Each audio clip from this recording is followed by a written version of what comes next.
Hello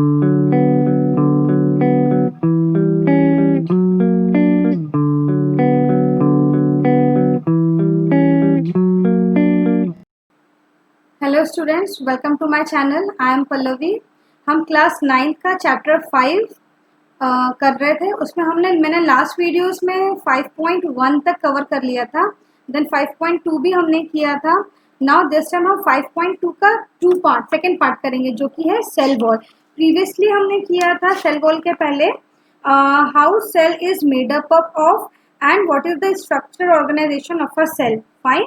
then हमने plasma membrane देख ली थी, सेल वॉल देखना था एंड न्यूक्लियस। ये 3 थिंग्स मस्ट है हमारे सेल के लिए। प्लाज्मा मेम्ब्रेन हमने लास्ट वीडियोस में देख लिया था, अब हम देखेंगे cell wall and nucleus. Okay, तो what is cell wall? Actually cell wall ये एक्चुअली प्लाज्मा मेम्ब्रेन के ऊपर रहती है, लेकिन ये प्लांट में अवेलेबल रहती है, एनिमल सेल में ये नहीं होती है। हम रीड करते हैं, देन मैं आपको डायग्राम से भी समझाती हूँ। Come on. Plant cells, in addition to the plasma membrane, have another rigid outer covering called the cell wall. वो प्लांट सेल का बोल रहे हैं, ये सिर्फ प्लांट सेल में ही मौजूद रहता है, ये सिर्फ प्लांट सेल में अवेलेबल रहता है कि प्लाज्मा मेम्ब्रेन के ऊपर आपको एक और आउटर कवरिंग मिलेगी, जिसको कि हम क्या बोलेंगे? Cell wall. The plant cell wall is mainly composed of cellulose. ये किससे बना रहता है? ये सेल्यूलोज से बना रहता है। Cellulose is a complex substance and provides structural strength to the plant. Actually cellulose क्या करता है? सेल्यूलोज एक ये बहुत कॉम्प्लेक्स सब्सटेंस है और ये प्लांट की स्ट्रक्चर के स्ट्रेंथ को प्रोवाइड करता है। ठीक है, मतलब उसके प्लांट के स्ट्रक्चर को मेंटेन रखता है। Fine. When a living plant cell loses water through osmosis, there is shrinkage और contraction of the contents of the cell away from the cell wall. हमने क्या पढ़ा था लास्ट में? प्लाज्मा मेम्ब्रेन में 3 टाइप के सोल्यूशन होते थे, hypertonic solution, isotonic solution and hypertonic solution. Okay, तो जब प्लांट सेल अपना वाटर लूज करता है, रिलीज करता है, तो क्या होता है? With the help of osmosis process वो सेल क्या हो जाता है? श्रिंक हो जाता है, या आप बोल सकते हैं कॉन्ट्रैक्ट हो जाता है, सिकुड़ जाता है। और कॉन्ट्रैक्शन और उसके जो कंटेंट्स हैं वो भी क्या हो जाते हैं? कॉन्ट्रैक्ट हो जाते हैं away from the cell wall से। This phenomena is known as plasmolysis. इसको हम क्या बोलेंगे? प्लाज्मोसिस। ये सिर्फ किस में पॉसिबल है? सिर्फ प्लांट सेल में पॉसिबल है।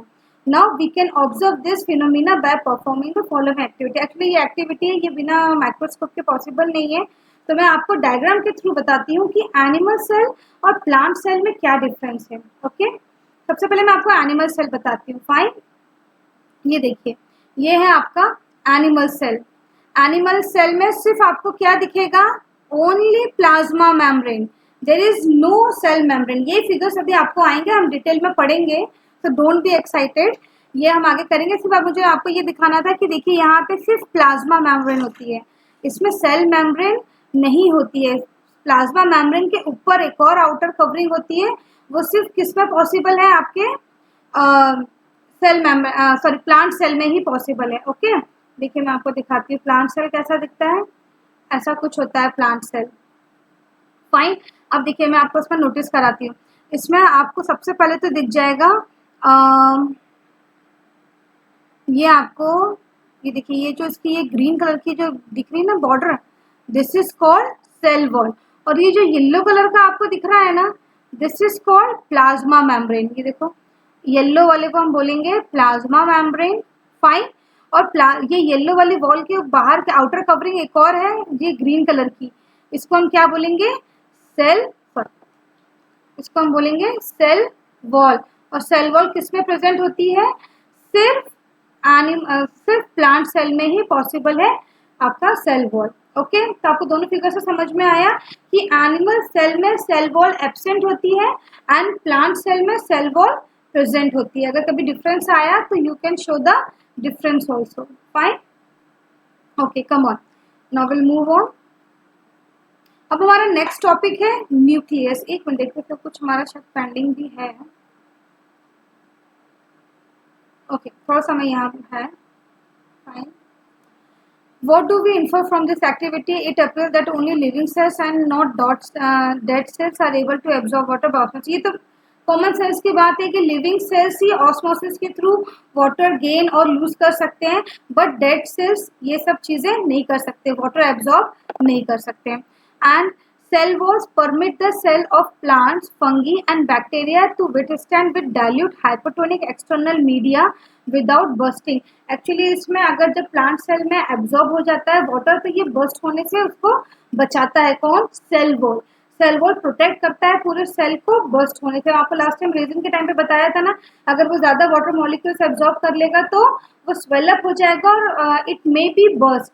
लेकिन यहाँ पे प्लांट सेल में सेल वॉल्स होते हैं जो कि प्रोटेक्ट करते हैं उसको बर्स्ट होने से। In such media the cell tends to take up water by osmosis. The cell swells building up pressure against the cell wall. The cell wall exert an equal pressure against the solemn cell. Because of their walls, such cell can withstand much greater changes in the surrounding medium than animal cells. ये सब चीजें animal cells में possible नहीं है, ये सब plant cell में possible because with the help of cell wall. Okay, ना अब हम पढ़ेंगे nucleus. Nucleus, what is nucleus? हर सेल में एक न्यूक्लियस प्रेजेंट होता है। Remember the temporary mount of onion peel. आपको याद है हमने एकदम फर्स्ट वीडियो में क्या पढ़ा था? इस चैप्टर के स्टार्टिंग में एक हमने अनियन पील का प्रैक्टिकल एक्टिविटी किया था। We had put iodine solution on the peel. Actually अगर आपको सेल देखने हैं और सेल का न्यूक्लियस देखना है तो आपको उसमें कुछ ना कुछ सोल्यूशन डालना पड़ता है, तो हमने उसमें आयोडीन सोल्यूशन डाला था। Then why iodine solution क्यों डाला था? What would we see if we tried observing the peel without putting the iodine solution? अगर क्या होगा उसमें iodine solution नहीं डालेंगे तो जो उसकी सेल वॉल है वो क्लियरली नहीं दिखेगी। बस इसीलिए हम उसमें आयोडीन सोल्यूशन या ऐसे कोई और सोल्यूशंस डालते हैं जिसके कारण उसका कलर चेंज हो जाता है और हमें एक्चुअल न्यूक्लियस सेल सब नजर आता है। तो जो डार्क कलर में रहता है वो आपका सेल वॉल रहता है, बीच में डॉट रहता है वो न्यूक्लियस रहता है, और जो लाइटर कलर में रहेगा सेल के अंदर वो आपका रहेगा साइटोप्लाज्म। ओके, ये हमने अपने लास्ट वीडियो में पढ़ा था। Then according to their chemical composition, sorry ये यहाँ पे, try it and see what the difference is. Further when we put iodine solution on the peel did we get cell get evenly coloured? तो yes, according to their chemical composition, different region of cell get colored differentially and some region appear darker and than other region. Apart from iodine solution, we could also use saffron solution। जैसे हमने iodine solution use किया है वैसे हम saffron solution use कर सकते हैं या methylene blue solution भी use कर सकते हैं to stain the cell, cell को देखने के लिए। तो वही बोल रहा है कि आपको क्या उसमें कलर डिफरेंस दिख रहा है? तो यस, हमें सेल में कलर डिफरेंस दिख रहा है बिकॉज जो डार्क कलर में है वो आपका सेल वॉल और न्यूक्लियस है और जो लाइट कलर में है वो आपका साइटोप्लाज्म है।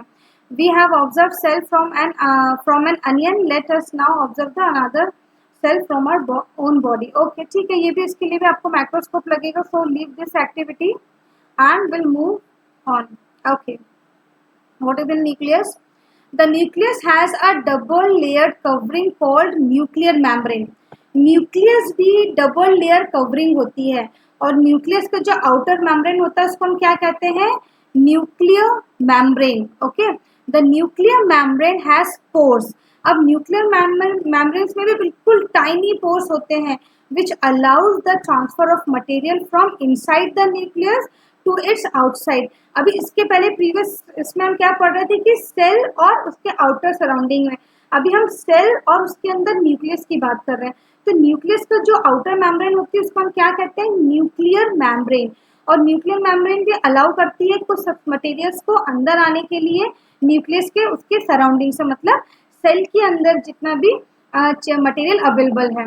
That is to cytoplasm, which we will talk about in the section 5.24। Actually cytoplasm में जो और मटेरियल्स प्रेजेंट है वो अलाउ करता है न्यूक्लियस को अंदर आने के लिए with the help of very tiny pores on the nuclear membrane. Okay, the nucleus contain chromosomes. अब न्यूक्लियस में क्या होता है? एक्चुअली क्रोमोसोम्स क्या होता है? एक्चुअली क्रोमोसोम्स में हमारा पूरा जेनेटिकली इंफॉर्मेशन, जितने भी जेनेटिक मटेरियल होता है वो किस में प्रेजेंट होता है? क्रोमोसोम्स में प्रेजेंट होता है। ओके, मैं आपको भी डिटेल स्ट्रक्चर दिखाती हूँ न्यूक्लियस का। तो न्यूक्लियस के अंदर होता है क्रोमोसोम्स। क्रोमोसोम्स क्या होता है? एक्चुअली इन शॉर्ट आप उसको बोल सकते हैं डीएनए। डाई राइबोन्यूक्लिक एसिड, ठीक है। Chromosomes which are available as rod shape structure only when the cell is about to divide. Okay, अब आपको मैं दिखाती हूँ कि ये सेल दिखता कैसे है। ये आपका सेल था, ठीक है, मैं बड़ा स्ट्रक्चर बनाती हूँ and this is a nucleus. Nucleus के अंदर ये ऐसे आपको रॉड शेप के ऐसे स्ट्रक्चर दिखेंगे, दिस इज कॉल्ड क्रोमोसोम्स। ये एक रॉड शेप स्ट्रक्चर आपका से लंबे लंबे से स्ट्रक्चर दिखेंगे and only when the cell is about to divide. Fine, आगे बढ़ते हैं।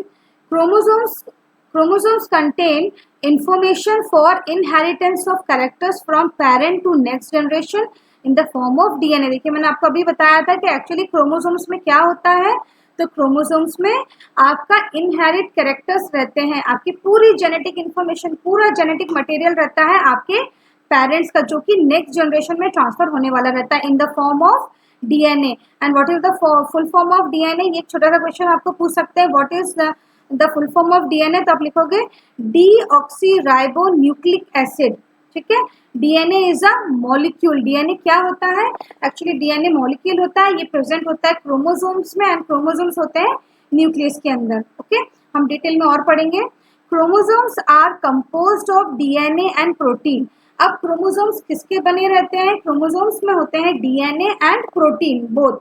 DNA molecules contain the information necessary for constructing and organising cell.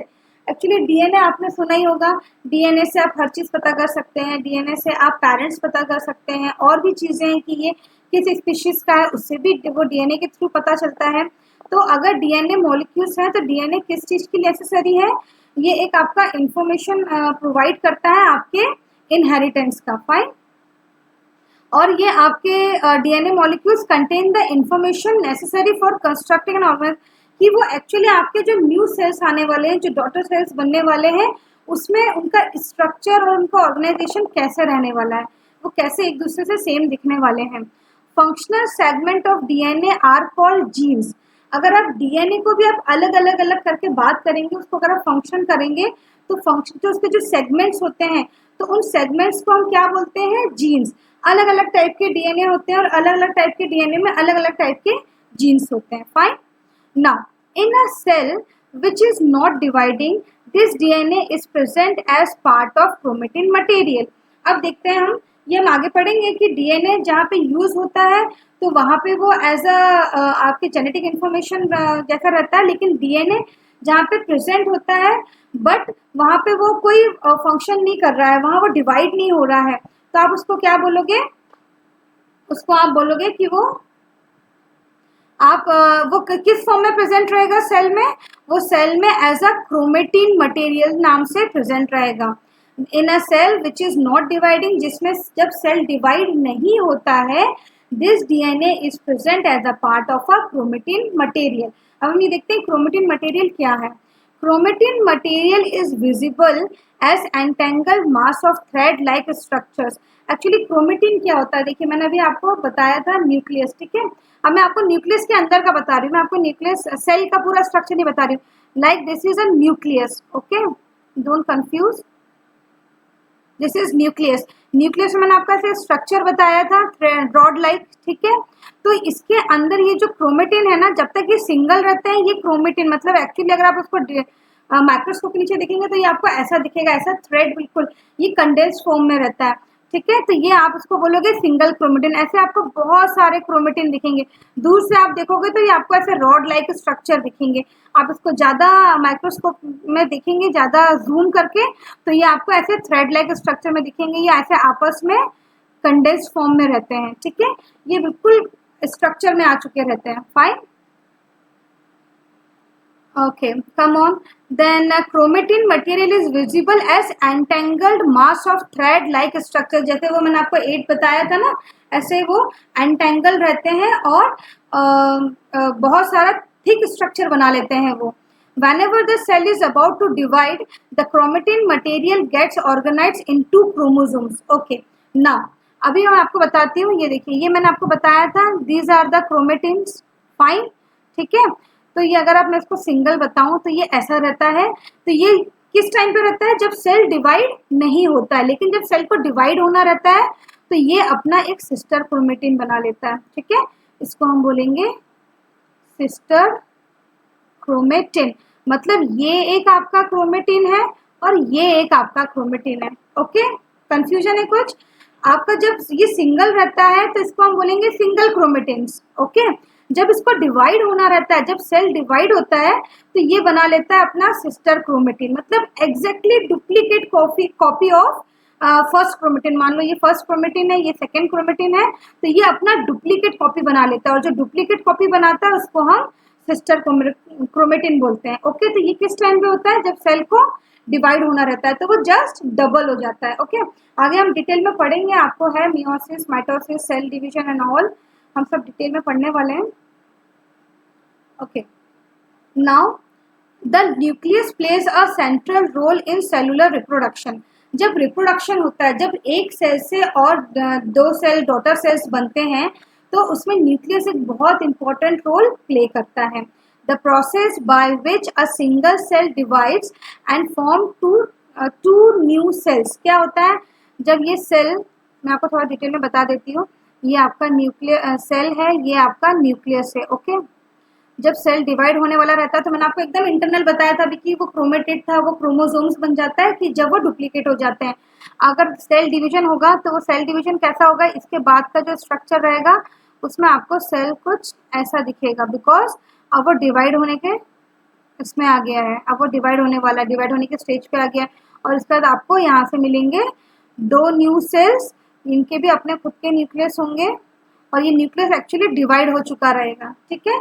तो इसको आप बोलते हैं सेल डिवीजन। और इसी को अगर मैं इंटरनली जाके बताऊँ आपको न्यूक्लियस के अंदर, ठीक है, ये आपका न्यूक्लियस था, न्यूक्लियस में आपको कैसे दिख रहे थे वो क्रोमोसोम्स, सब ऐसे थे, राइट।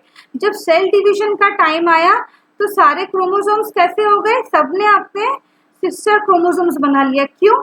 क्योंकि जब सेल डिवीजन होगा ना और जब आपके ये सेल बनेंगे, मान लो इसके अंदर ये 4 सेल्स हैं, ठीक है, 4 क्रोमेटिड्स है, 4 क्रोमोसोम्स है, तो इसमें भी आपके जाएंगे 2 और इसमें भी 2, या पढ़ेंगे डिटेल में कि ये ऐसा क्यों हो रहा है। तो ये डिवाइड होने के लिए ऐसा, तो वो 4 है तो वो 4 को इक्वली, पहले वो एक्चुअली मदर में कितने थे, 2 थे, तो उसको डॉटर में भी 2 जाएंगे, इसलिए वो यहाँ पे भी 2 और यहाँ पे भी 2, उसके लिए वो डबल होते हैं। ओके, ये हम आगे डिटेल में पढ़ेंगे, विद डायग्राम है वो आपको हम डिटेलिंग में करेंगे इसको। Okay, so in some organisms like the nucleus plays a central role in cellular reproduction, the process by which a single cell divide and forms two new cells. It also plays a crucial part along with the environment in determining the way the cell will develop and what form it will exhibit a maturity by directing the chemical activities of the cell. जब cell अपने maturity level पे पहुंच जाता है then cell divide होता है। तो cell divide होने के पहले अंदर बहुत सारे चेंजेस आते हैं। न्यूक्लियस के अंदर पहले क्रोमेटिड्स क्रोमोसोम्स में बन जाते हैं, देन क्रोमोसोम्स डिवाइड होते हैं तो न्यूक्लियस डिवाइड होता है, एंड न्यूक्लियस डिवाइड होने के बाद एट लास्ट सेल डिवाइड होता है। ये बहुत लंबी प्रोसेस है, हम इसको देखेंगे। In some organisms like bacteria, bacteria क्या है actually, unicellular organism, the nuclear region of the cell may be poorly defined. उसका एक्चुअली बैक्टीरिया का जो हमने क्या पढ़ा था, सेल जो न्यूक्लियर होता है, न्यूक्लियर मेम्ब्रेन, न्यूक्लियस की एक मेम्ब्रेन होती है जिसको कि हम न्यूक्लियर मेम्ब्रेन बोलते हैं। तो बैक्टीरिया भी एक सेल है, तो बैक्टीरिया का जो न्यूक्लियर रीजन, जो बैक्टीरिया का सेल का जो न्यूक्लियर रीजन है वो बहुत ही पुअरली डिफाइंड रहता है due to absence of nuclear membrane. Actually bacteria के सेल में न्यूक्लियस में न्यूक्लियर मेम्ब्रेन ही नहीं होती, जिसके कारण वो बहुत ही पुअरली डिफाइंड रहता है, ठीक है, उसमें न्यूक्लियर मेम्ब्रेन एब्सेंट रहती है। Such an undefined nuclear region containing only nucleic acid is called a nucleoloid. तो हम उस कंडीशन में जब उसमें सिर्फ न्यूक्लियर रीजन ही प्रेजेंट रहता है और न्यूक्लिक एसिड्स रहते हैं तो हम उसको क्या बोलेंगे, न्यूक्लियोलॉइड, ठीक है। Such an undefined nuclear region containing only nucleic acid, उसमें सिर्फ क्या होगा, न्यूक्लिक एसिड्स होंगे जिसको क्या हम बोलेंगे, nucleoid. Such organisms whose cell lack a nuclear membrane are called prokaryotics. Pro का मतलब होता है प्राइमरी या प्रिमिटिव, एंड कैरियोट का मतलब होता है न्यूक्लियस, ठीक है। तो प्रोकैरियोटिक्स मीन्स प्राइमरी न्यूक्लियस। तो ये किस में प्रेजेंट होते हैं, प्रोकैरियोटिक में क्या होते हैं, न्यूक्लियर मेम्ब्रेन नहीं होती है, लैक ऑफ न्यूक्लियर मेम्ब्रेन्स होती है। और एक होते हैं प्रोकैरियोटिक्स, एक होते हैं यूकैरियोटिक्स, ठीक है। अभी हम पढ़ते हैं नीचे क्या होते हैं दोनों। तो प्रो का मीनिंग ही होता है प्रिमिटिव और प्राइमरी, और कैरियोटिक्स का मीनिंग होता है न्यूक्लियस। तो इसका मतलब हो जाता है प्रिमिटिव न्यूक्लियस या primary nucleus. Organism with cell having a nuclear membrane are called eukaryotics. देखो आपको दो नेम आए हैं, एक कैरियोटिक्स एंड यूकैरियोटिक्स, ठीक है। प्रोकैरियोटिक्स कौन होते हैं, जिसमें न्यूक्लियर मेम्ब्रेन नहीं होती है, एंड यूकैरियोटिक्स कौन होते हैं, जिसमें न्यूक्लियर मेम्ब्रेन प्रेजेंट होती है। एक सिंपल सा डिफरेंस है दोनों के बीच में कि what are the prokaryotic cells and what are the eukaryotic cells. So prokaryotic cells are those in which nuclear membrane is absent, and in eukaryotic cells nuclear membrane is present. Okay. Prokaryotic cells also lack most of their cytoplasmic organelles. अब prokaryotic cell में एक तो nuclear membrane नहीं होती है, दूसरा उसमें cytoplasm में जो ऑर्गेनल्स होते हैं वो भी बहुत कम प्रेजेंट होते हैं as compare to present in the eukaryotic cell. Eukaryotic cell में न्यूक्लियर मेम्ब्रेन भी होती है और साइटोप्लाज्म में जो ऑर्गेनल्स हमने पढ़ा था लास्ट टाइम, वो ऑर्गेनल्स भी उसमें प्रेजेंट होते हैं। So many of the function of such organelles are performed by poorly organized part of the cytoplasm. The chlorophyll in photosynthetic prokaryotic bacteria is associated with membranous vesicles. Vesicles actually क्या होता है, bag like structure होता है, I'll show you.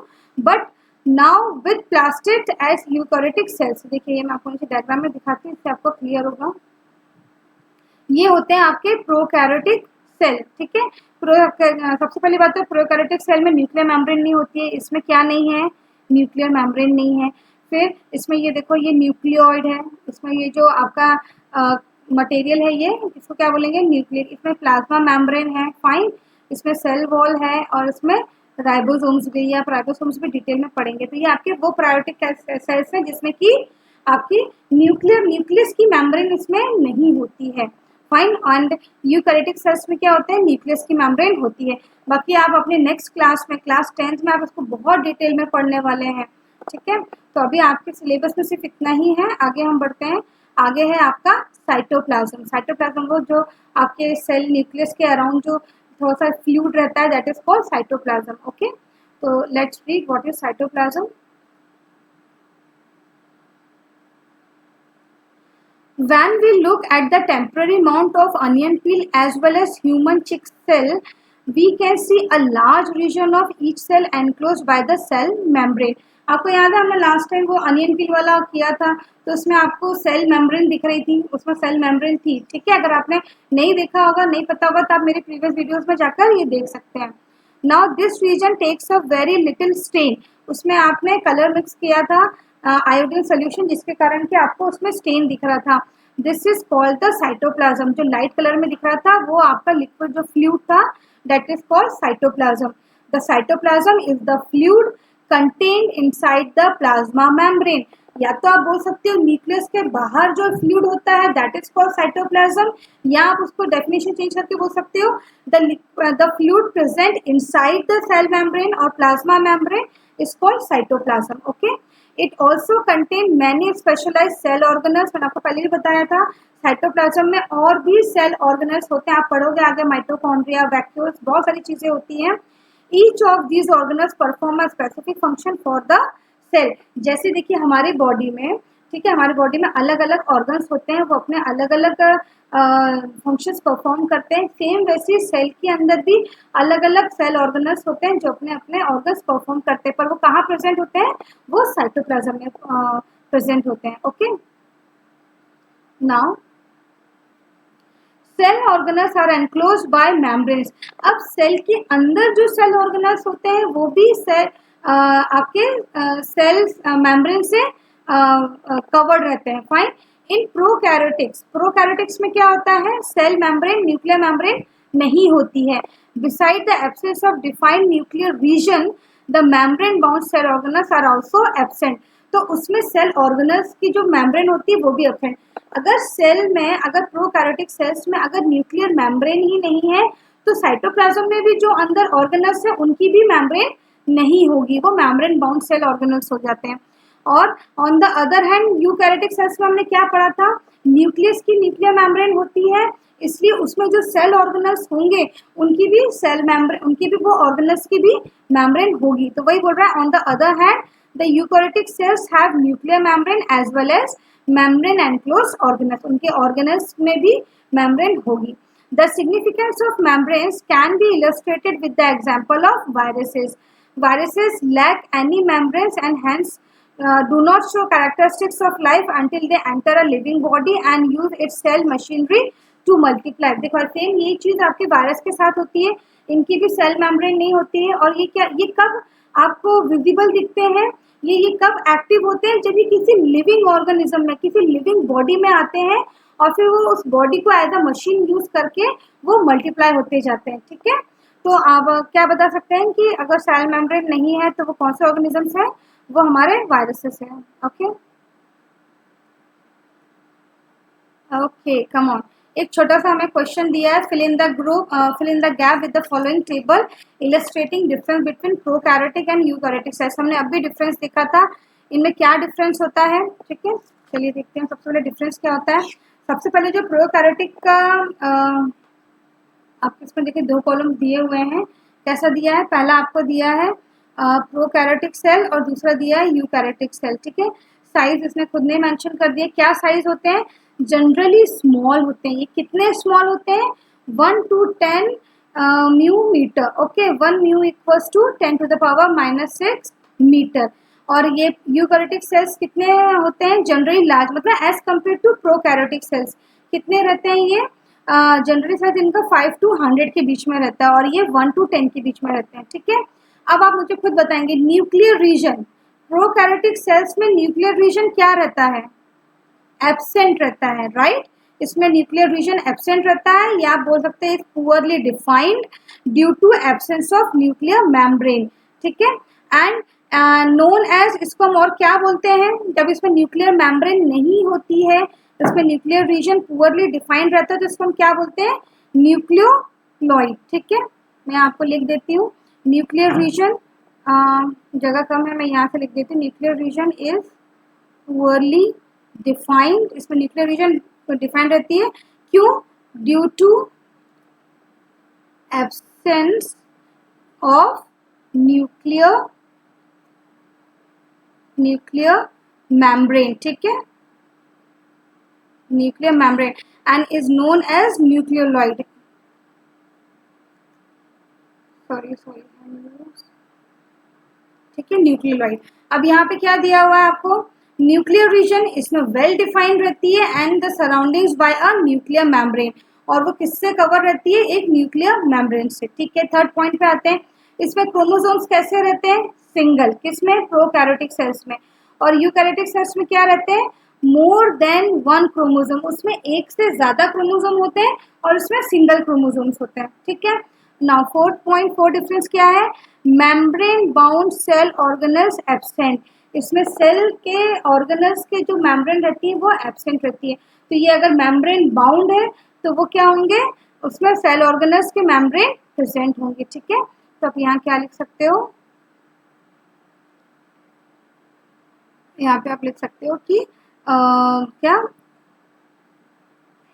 Membrane is present, क्या लिख सकते हैं आप, the membrane bound cells organelles present रहते हैं इसमें। ठीक है, इसमें एब्सेंट रहते हैं और इसमें आप प्रेजेंट लिख सकते हैं, फाइन। ठीक है, अब जो हमारे नए टॉपिक है like cell organelles, cell organelles में भी आपको अंदर और पढ़ने को मिलेगा ER। एक्चुअली सेल ऑर्गेनल्स कौन कौन से होते हैं, अभी तक हमने क्या पढ़ा कि सेल में क्या क्या चीजें होती हैं। तो the first thing is plasma membrane और सेल वॉल। ठीक है, उसके बाद उसके अंदर क्या होता है, न्यूक्लियस होता है। द न्यूक्लियस के आसपास या सेल मेम्ब्रेन के अंदर क्या होता है, साइटोप्लाज्म। तो हमने सेल के अंदर क्या 3 चीजें कवर की, प्लाज्मा मेम्ब्रेन और cell wall, then nucleus, then cytoplasm. अब हमने क्या पढ़ा था कि साइटोप्लाज्म में और भी सेल ऑर्गेनल्स होते हैं, तो वो सारे सेल ऑर्गेनल्स अभी हम मेरे नेक्स्ट वीडियो में कवर करेंगे। तो तब तक के लिए take care, bye, be safe at home, bye bye.